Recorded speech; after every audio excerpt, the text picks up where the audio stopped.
Hello, how are you? I hope everyone is gesund, stark und fehler, begashmis und beruchnis. I hope everyone is healthy, strong and happy physically and spiritually. Today is Erev Shabbos Kodesh, Parshas Chukas, and we're in between Gimel Tammuz, which is the Yom Ha'ilula of the Rebbe, and also the beginning of the Frierdiker Rebbe's redemption from prison, which culminated in Yud Beis Tammuz, which is this week, Yud Beis Yud Gimel Tammuz. But it started at Gimel Tammuz when he was released from prison and he went into exile. So today we are going to speak a thought of the week, and as we said many times, Midaf learn with the Parsha, Midaf learn with the Parsha Shavuot. We have to live with the Parsha of the week, which means not only to learn it but to live with it. What message is Hashem giving me this week? As we'll soon see, the message will be related to Gimel Tammuz and Yud Beis Tammuz. But first, as usual, since the war started, we get Stocker, Gdel Stocker, Shemakarev Segula, Mashiach now. The war should be over, all the Hassas should return, and Mashiach should come. We'll say a pasuk, Vayay Yisrael Esiyod Agdel Asheroso Adinoi B'Mitzrayim. So this was a verse of davening. It's from the Chumash in Oz Yashir, and it says that before Oz Yashir starts, that the Yidden saw the great hand that Hashem did in Mitzrayim, and they believed in Hashem and in Moshe. So, very interestingly, I didn't realize before, Parshas Chukas, which is always in the neighborhood of Gimel Tammuz, either the week of Gimel Tammuz, the week after Gimel Tammuz, and the original Gimel Tammuz Nun Daled 1994 was on early Yom Aleph, the Parshas Chukas. So many people have discussed what's the connection between Parshas Chukas and Gimel Tammuz. One of them is a very obvious one, but today we're going to connect two.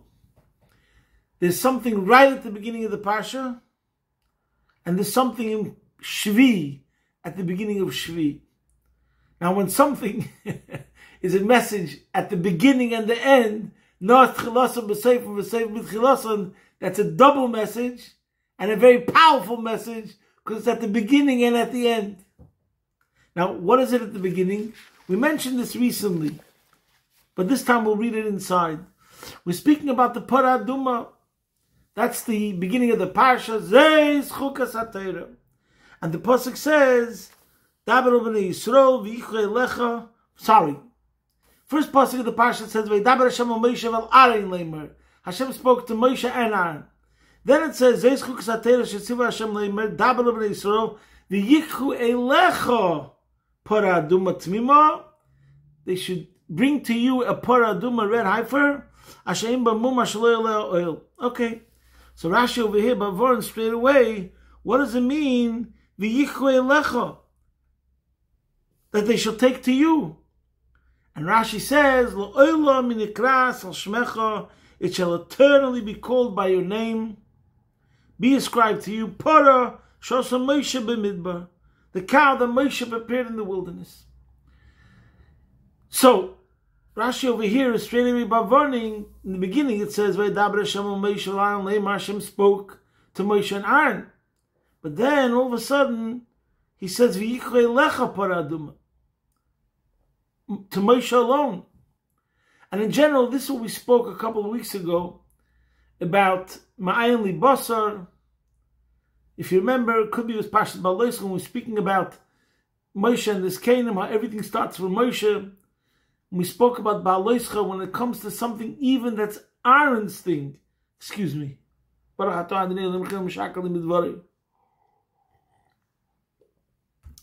Even something which is Aaron's mitzvah is connected to Moshe, because over there it says, now so too over here. The whole avodah of Parah Aduma is something which is connected to the Kohen Gadol and to Kohanim. They are the only ones that can bring purity to the Jewish nation. That's their job. Nevertheless, even in such a thing, where does it start from? V'yichru elecha Parah Aduma. And not only that they have to bring first the parah to Moshe, and he burns the cow. And by the way, the Pashta Pshat is, what does it mean that it's always going to be connected to you? Because it took from the ashes, which is used in the purification process, from the first cow, every other cow that needed to be burnt for the following generations and 1,000 years to use for the purification process, in those ashes that were used from every cow, they always had a remainder, a bit of the ashes that was left from the first cow that was burned through Moshe.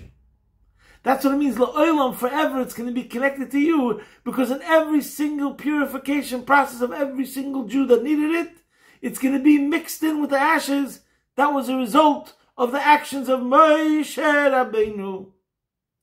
So over here's the obvious question, why?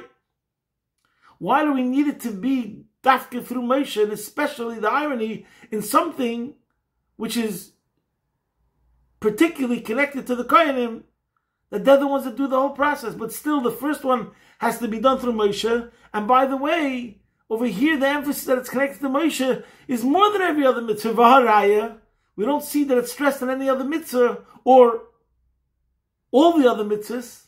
Wherever it does stress, like I said before, Shem and Zayizach, there'll have to be an explanation. So to over here, there has to be an explanation. Why by Parah Duma do we say La'olam Nikras Al Shmecha has to always be attributed to Moshe? So that's the beginning of the parsha. So to understand this, let's look at the end of the parsha. Shvi, what does the pasuk say? Vayishlach Yisrael Malachim. Israel, the Jewish nation, sent emissaries to the king of Sichain, Melech HaAmori, king of the Amorim, Lamer, to tell them that we want to pass through the land, and we shall not turn off to field or vineyard. We shall not drink the water of a well. On the king's road shall we travel until we pass through your border. So Moshe is making a gesture of peace. He doesn't want to go to war with them, to Sichain.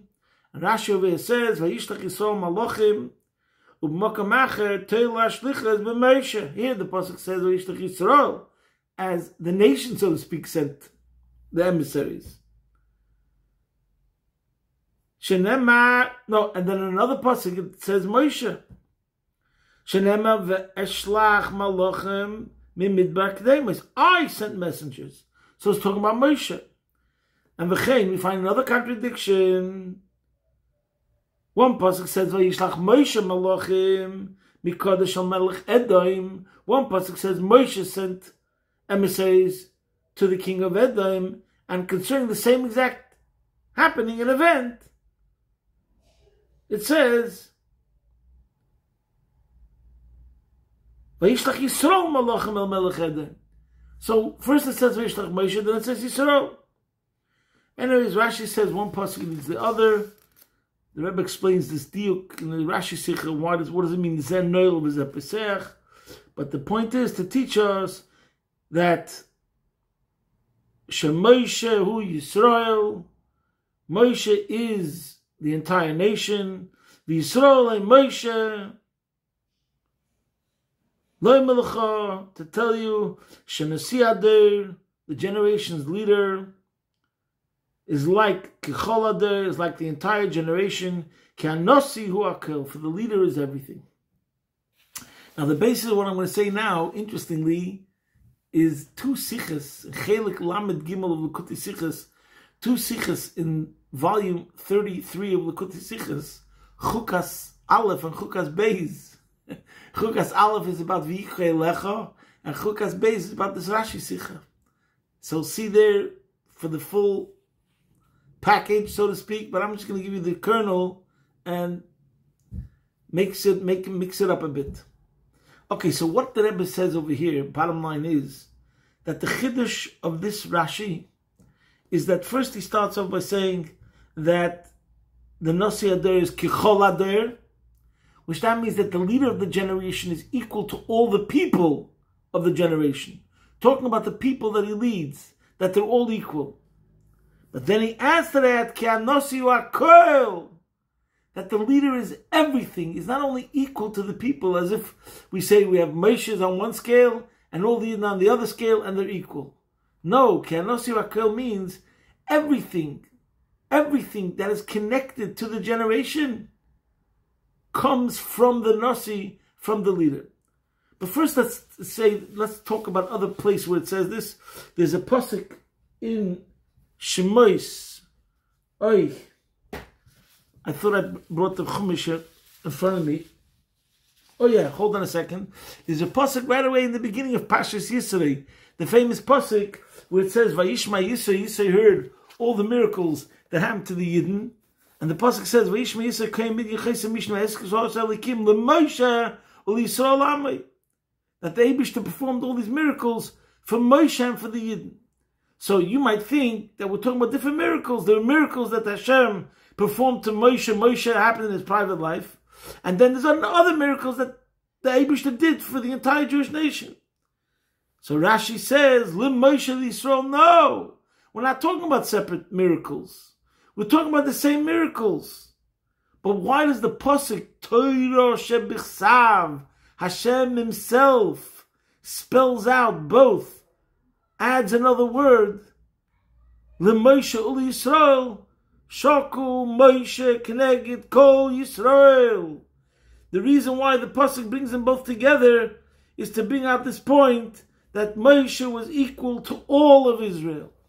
So that's number one. So therefore, when similarly over here, you could say the first pshat, when you say that Nosei Ader Kechol Ader, when you say Moshe Rabbeinu is equal to everyone, similar to what it says over there. But really, so let's take two steps over here. One step is, what does it mean a leader? A leader means that his job description is that he's associated, he's a public servant. That's what he's all about. That's what his life is all about. And therefore he has to worry and care about all the people. That's one level. Then there's another level. You could still think that there's the public servant.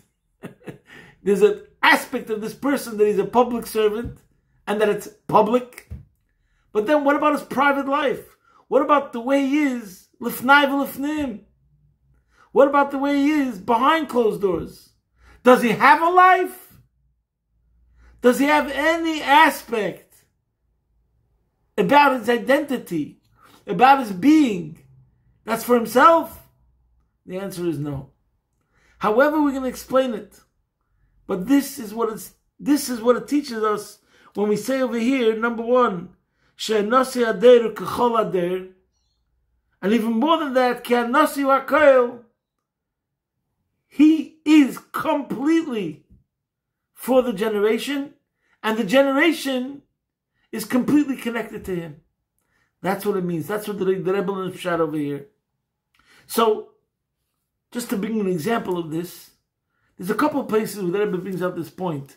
One point is the famous Maimer in Chilekei Melukit. See there, a Maimer of Chukas, where he speaks about V'yichoi lecha paraduma, that concept. I'm not going to read you what it says there because that's a bit deep, but I'm just going to read to you over here what I find is most astonishing and startling and amazing. That's the Yom Yom of Chavtes here, where he says, Aliyas HaNeshama, I mentioned this before, the Neshama elevates itself and rises and goes from level to level by every single prayer, 3 times a day. The souls of tzaddikim go from level to level. And listen to these words over here, my friends. V'davar vadai, it's guaranteed. Asher b'chol eis u'b'chol makoim kodesh yoisam. Every single time and place, wherever the holiness is, whatever level it is, noisim rino tefila ba'adam u'kusharim aleim v'pukudosam b'shem pukudayim. So this is what he says over here. See there. There's no question about it that wherever they go, they bring a prayer to those that are connected to them and those that follow the instructions and go on their ways. So here we see clearly that you might think to yourself, maybe there's a level where the Rebbe goes, where the leader goes, and he goes there himself. That's not associated to the people that are just his followers, because he's so much higher. And that's the paradox that the Rebbe speaks about in that sikh over there. And he explains it in the word nasi. In the source where the Rashi takes this from, it says Rosh Ader, Ukachol Ader. But Rashi changed it and said nasi, because the word nasi brings it up more. If you say head, so you could say that there's a head of a body. That means it's the leader, but it still has some connection to the body. True, it always takes the body along with the head, but it doesn't speak of such a great exaltedness and such a great remimus and isnasus miloshen nasi. When we say the word nasi, that means we're talking about something which is a differently, completely, beyond. There's no words to describe the loftiness and the elevation and the isnasus atzmis of what a nasi is. That's why you use the word nasi. Nasi emphasizes the greatness more than the word rosh. But on the other hand, the Rebbe says that's the paradox of the nasi, that even though he's nasi, the unbelievable accomplishment is that wherever he is, whatever level of heights he reaches, in the greatest of heights and the heights of heights, nevertheless, he carries along everyone who's connected with him. That's how the Rebbe learns Pshat. See there. And this is also, now let's go back to the beginning of the Parsha, in the Sikha of Chukas. Let's go back to, so why does it have to be through Moshe? So number one, it's not a question, why does it have to be through Moshe? Because since we say, Hanasi hu akoil, there's not one thing that can happen in the generation to his people that's not related to Moshe. Whether you want to use the analogy of a head, by definition, the head is attached to the body, and the body is attached to the head. Is there anything that can happen in the body that's not related to the head? That's number one. But number two, and particularly the nasi, because that's how shows you how great, and this point, and that's why by Parah Aduma it has to be emphasized more, because what's Parah Aduma? Parah Aduma is the worst kind of lowliness, toxicity you could imagine. Sholish, klippus, atmeis, avia, veisatuma, the worst thing, the samahepech, the polar opposite, the furthest of the furthest you can get from something in Kedusha is Parah Aduma. The concept of death. Tumas mes. So we have the polar opposite. There's Kedusha, holiness, and there's Klippa. So if we're talking about the lowest of the low, the worst of the worst, the only thing that has the power to combat and to be the antidote of the lowest of the low and the worst of the worst is precisely the highest of the highest. So what does Moshe Rabbeinu represents? Life. Moshe Rabbeinu represents the ultimate of life because he's the ultimate connection to Hashem. And Moshe in particular, the Gemara in Soita, Daf Yud Gimel, Omid Beis, says the word over there that the Gemara says that V'yashemim loy mes Moshe did not die. Ksiv hacha v'yom Hashem u'ksiv hasam sham v'yi sham im Hashem. And the Gemara says Ma la'al na'imid mishamesh, just like over there when it said the word im, yeah, when it said sham, and it meant ma'al oimid mishamesh, afkan oimid mishamesh. So in other words, he's still doing his job, and this is the opinion of Teres Achsidis, is pashtusa de Moshe b'chol dora v'dora. So this is true about every single Rebbe, that the Rebbe represents the idea of life and the idea of Kedusha, Etzam HaKedusha, the highest level that could bring out the godliness and revive whatever situation, just like Moshe Rabbeinu. So therefore, since Moshe Rabbeinu represents the opposite of death, Moshe Limes, so therefore the spirit, the juice of what the DNA of what Moshe Rabbeinu is, that has to be injected into the paraduma. Why? Into the solution to Tumas Mes, and so too it's forever and ever. Because Moshe Rabbeinu represents Nitzchias, eternity. Moshe Emes, Terase Emes, anything which is Kedusha, which is true infinity, is eternal and connected to the side of holiness. So therefore it had to be V'yichei Lecha. It had to be from Moshe, and Moshe has to continue it through all the other. The spirit of Moshe is for all generations the concept of bringing holiness and purity and cleanliness in a good way, clarity, to any place where there's confusion, darkness, and impurity. In the Maimer of Chelekei, the Rebbe gives a different beer, but it's all the same. Over there he speaks about Mesilas Nefesh and Bittul, it's all the same thing.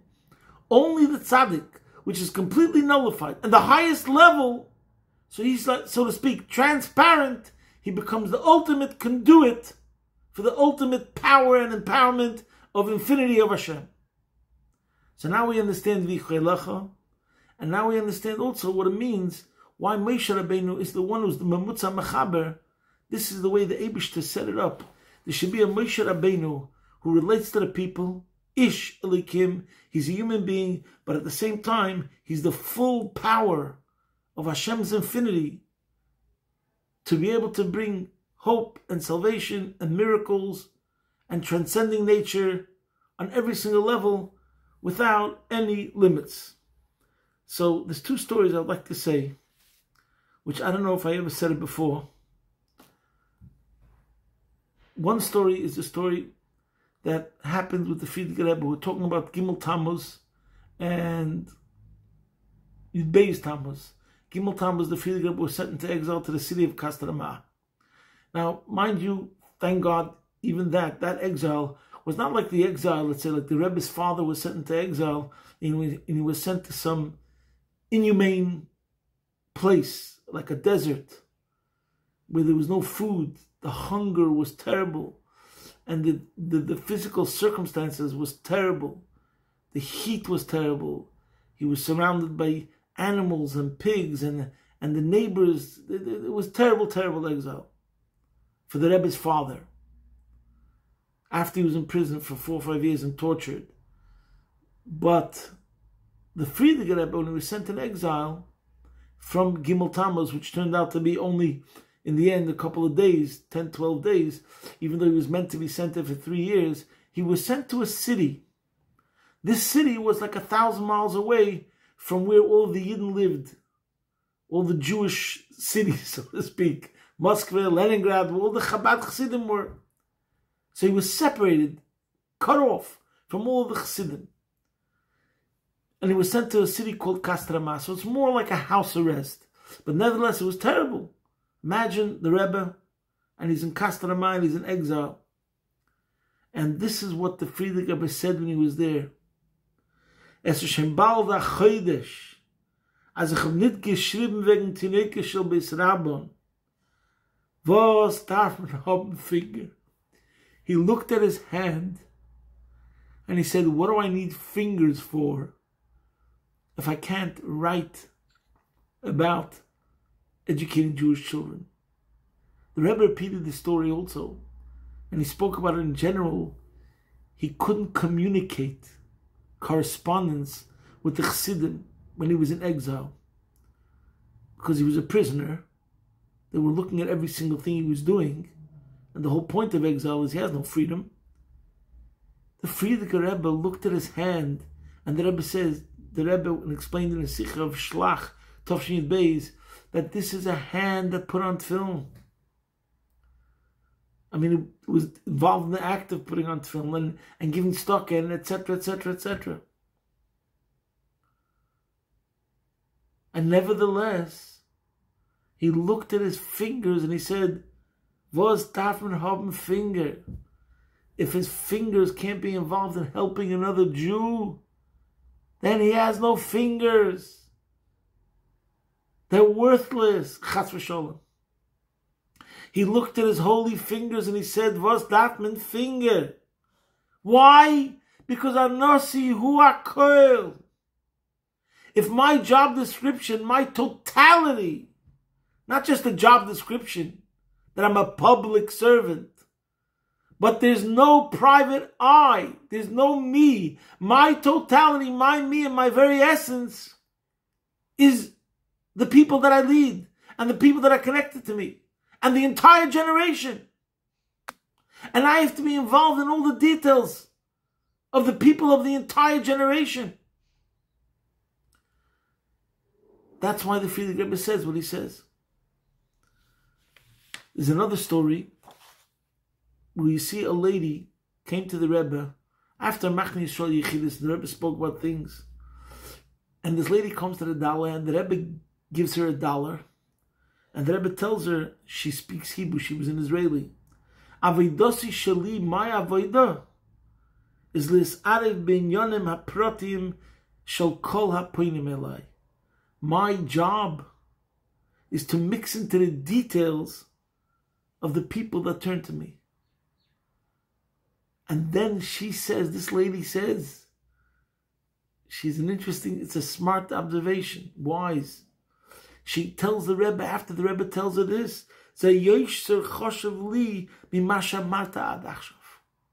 this was more precious to me, more valuable to me than everything you said till now.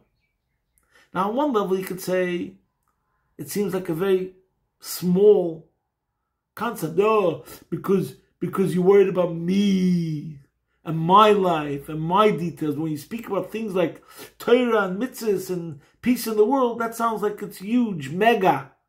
But when you come down to speak about, the Rebbe told me that he cares about me and my details and my personal life, that's more important than everything else. That's one way to learn Pshat. But I'm learning it a different way.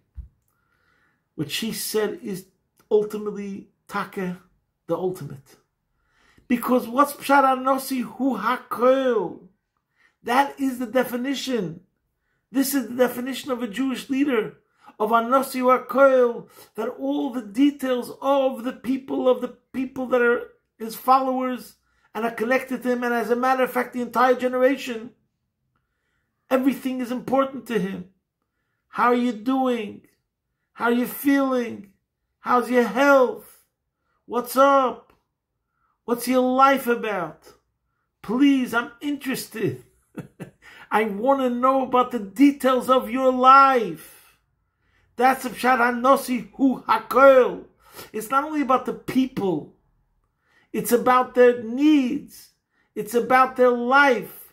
It's about every single detail of their life. And the physical aspects of their life. That's what's so important. And that's what means Hanosi Hu Hakol. Everything, the details about the entire generation has to do with the Rebbe. And this is why we find by Lubavitcher Rebbe's, people have brought out this point again and again, that the Rebbe is not the Lubavitcher Rebbe. The Rebbe is the Rebbe.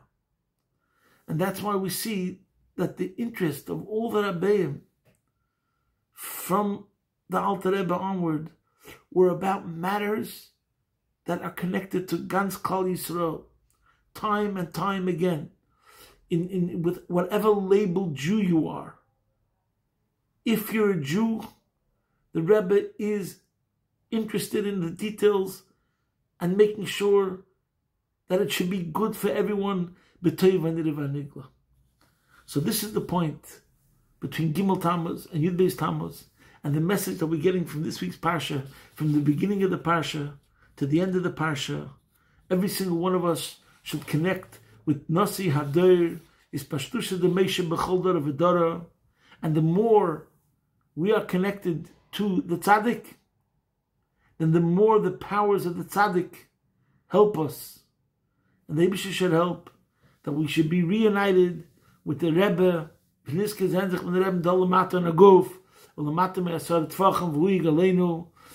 by this Yud Beis, Yud Gimel Tammuz, we should be verbringing with the Rebbe and the Friedrich Rebbe, taken from a yard, mamish, posting from my home, Be'ez Hashem Yisbarich, your man in Melbourne.